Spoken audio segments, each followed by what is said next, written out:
এই স্বামী, এদিকে আসো। তোমাকে বলছি, আসো।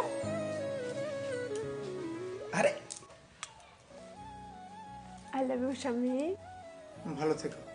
আরে আরে তোমাকে শত কোটি প্রণাম।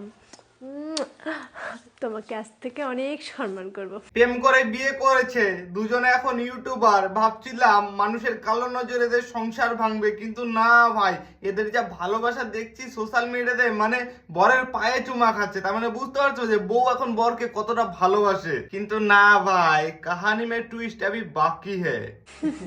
থ্যাংক ইউ, তোমাকে অনেক ভালোবাসা বউ, অনেক ভালো থেকো তুমি। এই, দিনের বেলা কি স্বপ্ন দেখছো? সত্যি কথা বলতে ছেলেদের সাথে এরকমই হয় ভাই, ছেলেরা স্বপ্নই দেখবে এইসব জিনিস, কোনোদিনও সত্যি আর হয় না।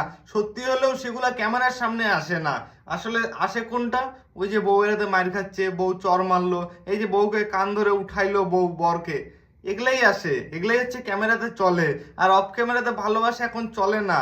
ভালোবাসা এখন খালি মায়ের বরকে ধরে কেলাও আর সোশ্যাল মিডিয়া থেকে ভিউজ কামাও, আর কিছু না। দেখো ভাই, আগেকার দিনে ভালোবাসতো ছেলে মেয়ে দুজন দুজনকে ভালোবাসতো, এখনকার দিনে ভালোবাসা শুধুমাত্র ভিউজ আর সোশ্যাল মিডিয়াতে কিছু টাকার জন্য।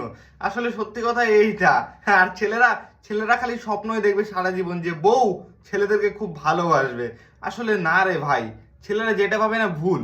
আসলে একটা বউ বিয়ে করার পরে একটা বরকে ভালোবাসে কম, একটা ছেলের থেকে একটা মেয়ে খুব কম ভালোবাসে, এটাই সত্যিকারের। আর ছেলেদের ওই স্বপ্নতেই জীবন যাবে, আর কিছু হবে না।